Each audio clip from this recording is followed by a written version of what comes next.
Hey guys, in this video, we're going to take a look at how you can assign the accessibility control nearby devices shortcut to the action button on the iPhone 15 series.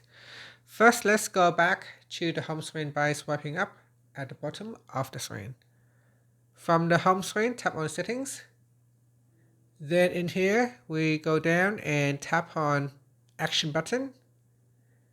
Next, in here, you want to swipe across until you find accessibility. Then tap on the drop-down list. From the list, scroll down and then tap on Control Nearby Devices. Now, select Control Nearby Devices allows you to use another device on the same iCloud account from this iPhone. So tap on that to assign the shortcut to the action button. After, you can press and hold on the action button to open up Control Nearby Devices. And that's it. Thank you for watching this video. Please like and subscribe to my channel for more videos.